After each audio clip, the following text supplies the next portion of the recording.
Okay, let's unpack this.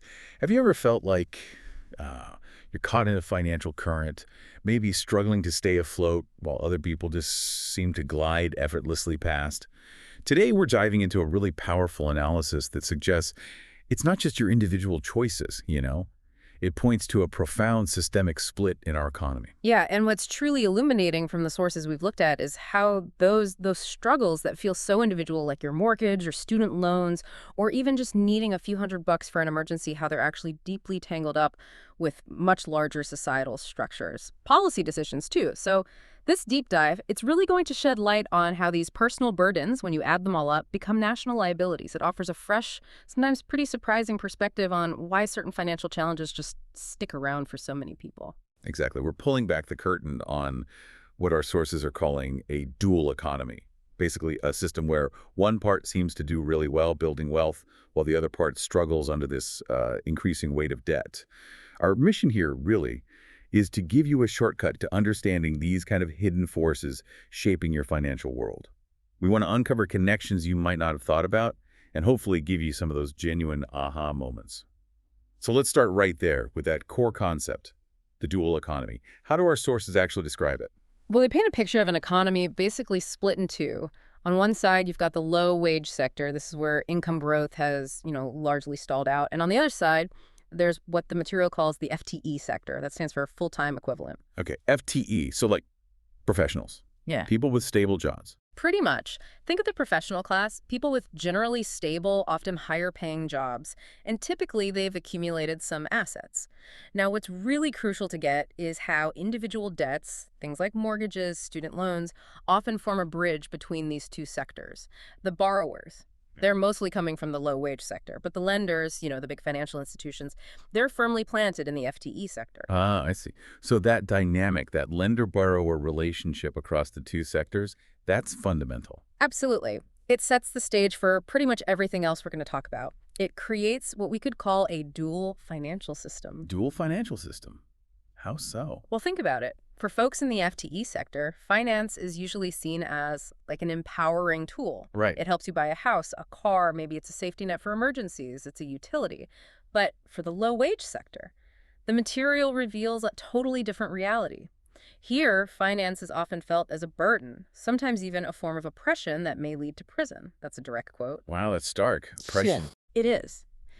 The key insight here is that for millions in this group, these financial tools aren't empowering at all.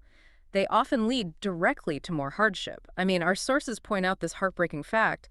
Many low-wage workers cannot find funds for an emergency for which they need a few $100s without selling something they would otherwise want to keep. Selling something they want to keep just to cover a small emergency. Yeah. That really puts it in perspective, and it completely challenges that common idea, doesn't it? That narrative we always hear when a debt goes bad. That it's always the borrower's fault. Right. Personal failing, lack of responsibility. Exactly. But our sources suggest there's this mythology that's taken hold. It implicitly, or sometimes explicitly, blames these unworthy borrowers. It's a very convenient idea for some, isn't it? Oh, extremely convenient. And this mythology, it serves a very specific function. The financial institutions, which are mostly owned and run by the FDE sector, well, they do not feel obligated to articulate all the reasons why members of the low-wage sector are obligated to pay for debts that go bad. See, by not fully explaining the systemic stuff, the economic conditions, the policies that contribute to defaults the blame gets shifted. It moves away from the institutions and lands squarely on the individual. It's subtle. But yeah, a powerful way the dual economy plays out, even just in how we talk about who's responsible. Okay, let's pivot to one of the biggest debts people carry, mortgages. Our sources show something interesting happening after the 1980s. Working families, their earnings started to stagnate, right? But they tried to keep up their old spending habits. Right, so how did they manage that? Well, they increasingly leaned on their biggest asset, their homes. And public policy at the time actively encouraged homeownership for everyone.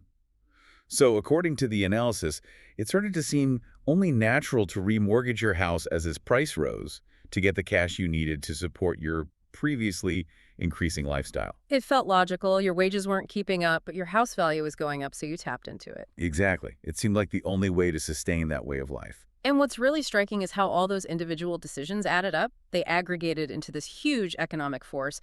After a temporary bump in earnings during the Clinton years, that constant demand for mortgage money, people pulling equity out of their homes, it eventually ran up against the aggregate supply of houses. Meaning not enough houses were being built. Basically, yeah, there weren't enough homes available to meet that demand fueled by borrowing. So prices shot up, creating this massive bubble. Which then collapsed spectacularly in the 2008 financial crisis. Precisely. It wasn't just a few bad decisions, it was a whole system colliding. And the fallout, I mean, it was just catastrophic for so many.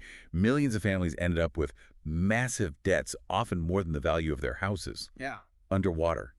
And our sources are really clear. This huge pileup of mortgage debt, which actually doubled relative to income after 1980, it wasn't just accidental. It was actively encouraged So. through government subsidies. Things like, tax deductions for homeowners, the guarantees from Fannie Mae and or Freddie Mac for mortgages. Yeah. So you combine that with stagnant incomes. And you get this mountain of debt that just crushed personal spending. It impeded personal expenditures, as the sources put it. It depressed consumer spending right after the crash. People just had no money left over to buy things. Ah. It created this huge drag on the whole economy. And the damage from that period, it's lasted a long time. It's absolutely crucial to understand this. The net worth of the poorest fifth of Americans, it essentially vanished in the crisis. And even during the recovery, it only got back to less than a quarter of what it was before. Less than a quarter. Wow. Yeah. And the middle fifth, who our sources still largely put in the low-wage sector, their net worth, still remains only 3/4 of its previous value. So still not back to where they were before 2008. Not even close for many. And this isn't just abstract numbers. It had real effects on the recovery. Consumption, for instance, spending, it fell furthest in states where housing prices decreased the most. And guess what? The spending rebound has been much weaker in these same states. So a very uneven recovery. Exactly. It visibly reinforces that divide we talked about, the dual economy. Okay, so we had this massive mortgage crisis. How did the government step in? They created the Home Affordable Modification Program, right? And under TARP. That's right. It was supposed to help homeowners who were struggling. Did it work? What happened? Well, our sources say only a small proportion of the money was spent and few potential homeowners were helped. Basically, it largely failed to provide the relief it was intended for. Why? Why did it fail so badly? That seems odd. It does. Well, the core problem, according to the analysis, was that the banks involved with HAMP rejected more than 7 out of every 10 homeowners who applied. 7 out of 10.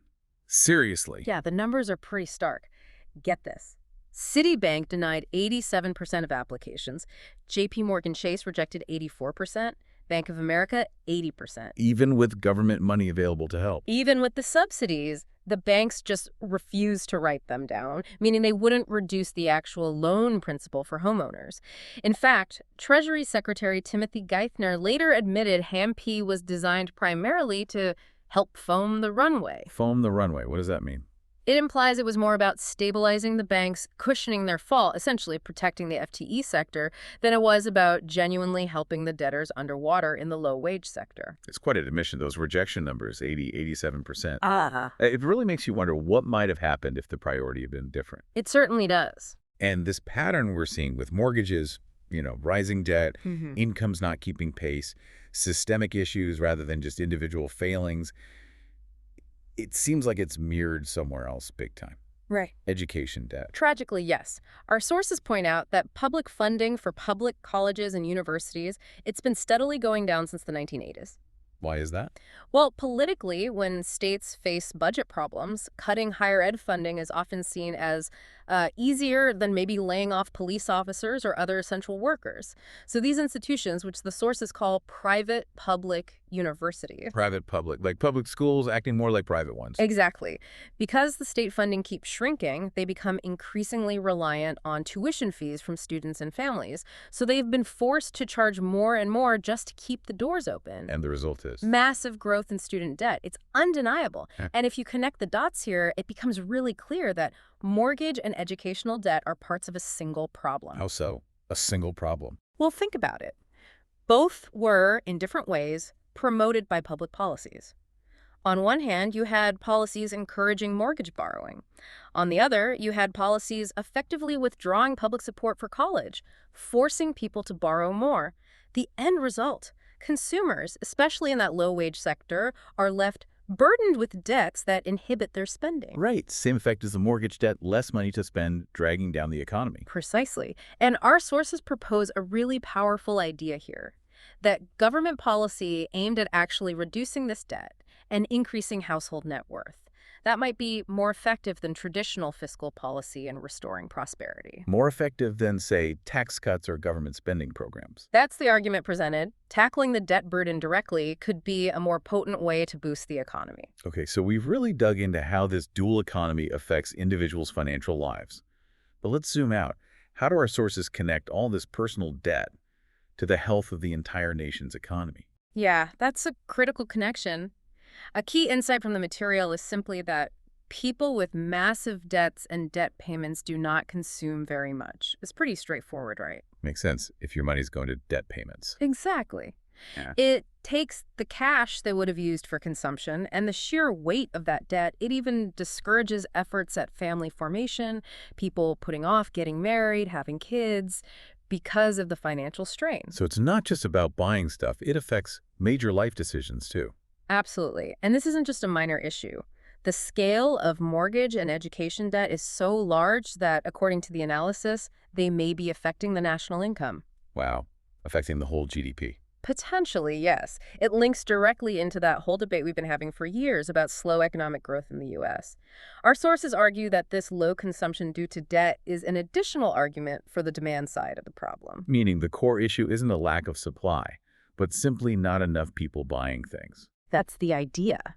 Because people are so burdened by debt, demand is weak. Think about it. Interest rates were at rock bottom for years after 2008.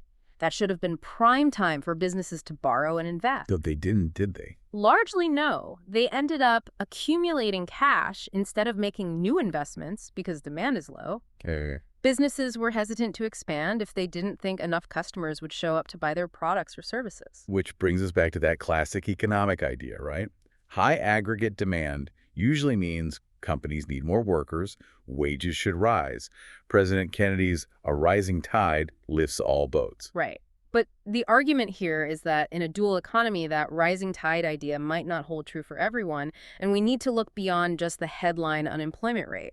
Why? The unemployment rate often looks pretty low. Because the unemployment rate only counts people who are actively looking for work. In a Yeah. long slump, like the one after 2008, a lot of people get discouraged. They stop looking for jobs. And then they're not counted as unemployed anymore. Exactly. So the sources argue that the participation rate, which measures how many people in the total available population are actually working, gives a much better picture.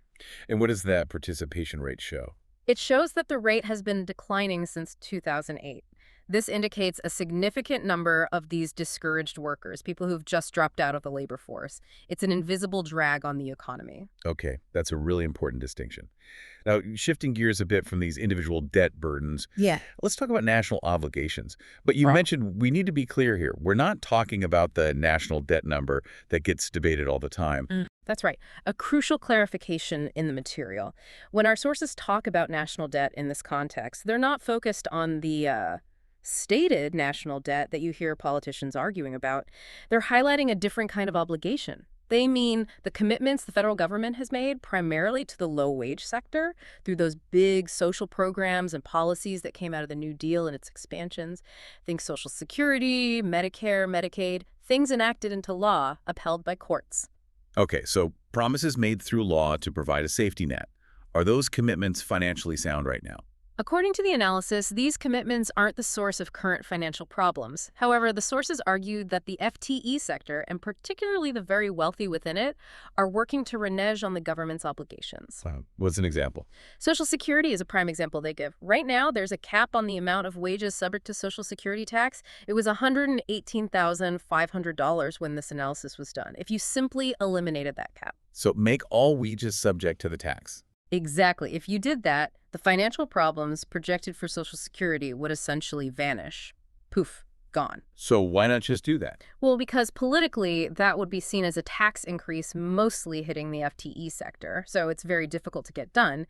The alternative that often gets pushed, Benefit cuts. painful benefit cuts, hitting primarily the low-wage sector recipients. I see the pattern. Another example. The Affordable Care Act, the ACA, offers another really stark illustration. The Supreme Court's ruling allowed states to opt out of expanding Medicaid, which was a key part of the ACA designed to help the low-wage sector get health coverage. And many states did opt out, right? Many did refuse to expand Medicaid, even though the federal government was offering to pay almost the entire cost. Our sources make a pointed observation about the geography of the states that opted out, noting it reproduced the Confederacy with a few additions up the Mississippi River. That's a strong statement. It is. And they also point to things like Aetna, a major insurer, pulling back its participation after its attempt to buy a rival was blocked. The takeaway from the sources is that these kinds of economic policy moves demonstrate how the leaders of the FTE sector ignore the needs of the members of the low-wage sector. And does this connect to political power, too? It does, raising an important question about what happens when this economic division lines up with issues of race and political access. The Voting Rights Act of 1965 was meant to ensure everyone could vote, hopefully leading to policies benefiting everyone. But then you have the Shelby v. Holder Supreme Court decision. It was a 5-4 vote, and it struck down the preclearance requirement for certain states, mostly in the South. The court said the rules were based on old data. And what was the immediate effect of that decision? According to our sources, an immediate explosion of state actions to restrict voting. Things like stricter ID laws, closing polling places, reducing early voting. Actions that tend to disproportionately affect minority voters and the poor. That's the concern raised. The sources even note Chief Justice John Roberts' earlier career work relating to Nixon's Southern strategy and state that some people have seen this consistency as part of a continuing conspiracy to roll back the accomplishments of the civil rights revolution of the 1960s. Again, strong language. But the core point is about representation. Exactly. The implication is deeply concerning. If substantial parts of the low-wage sector, who are often minority voters, are systematically finding it harder to vote, then the neglect of the interests of the low-wage sector will not be represented in the political process. Which means the trends we've been talking about, the debt burdens, the lack of support, are likely to just continue, or even get worse. That's the logical conclusion drawn in the material. It potentially locks in those imbalances of the dual economy. And there's a contradiction here, too, isn't there, regarding government spending? A massive one, highlighted by the sources.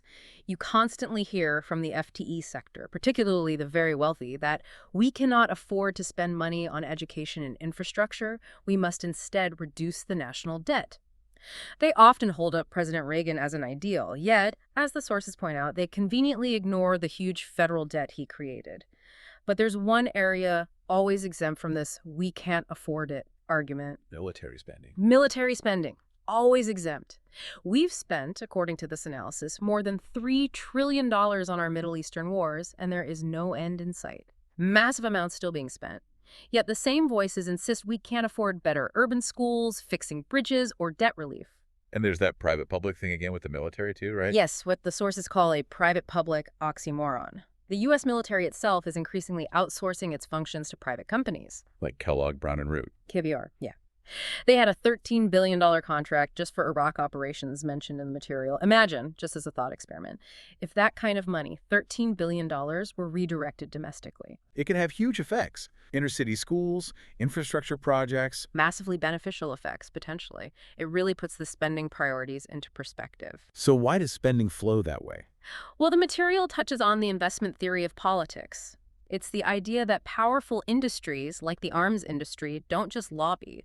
They invest heavily in shaping policy and public opinion funding, think tanks, donating to campaigns, often in ways that aren't very visible to ensure spending keeps flowing their way. But it doesn't have to be that way. Is there evidence that investing domestically could work? Yes, and the sources offer a really compelling counterpoint. They point to a period from 2013 to 2015. During those years, middle-income jobs grew faster than high and low-paying jobs. Oh, what kinds of jobs? Primarily in fields like education, construction, transportation, and social services, domestic stuff. And during that same period, median income actually rose across all major ethnic groups. So it suggests... It strongly suggests, according to the analysis, that if the FTE sector were to support domestic activities, the middle class would not vanish as quickly. It paints a picture of what could be possible if national priorities were shifted. Okay, we've covered a lot of ground here. As we wrap up, what really stands out to you from this deep dive? For me, it's really connecting those individual struggles back to the bigger picture. What actually happens when a huge chunk of your population is weighed down by debt, maybe feels disconnected from the political process and gets left behind in economic recoveries. The material strongly suggests this isn't just about personal hardship, it's about potentially stifling national prosperity and really shaping the future direction of the entire economy. It raises fundamental questions about fairness and sustainability. Yeah, makes you think, doesn't it? So the next time you hear talk about economic growth or cutting the national debt, maybe pause and ask, which boats are actually rising here? And what are the real long-term consequences if things like debt relief keep getting rejected and those vital domestic investments in education or infrastructure are neglected in favor of, well, other priorities? It's definitely a provocative thought, especially when you consider the potential power of redirecting some of those massive resources we talked about.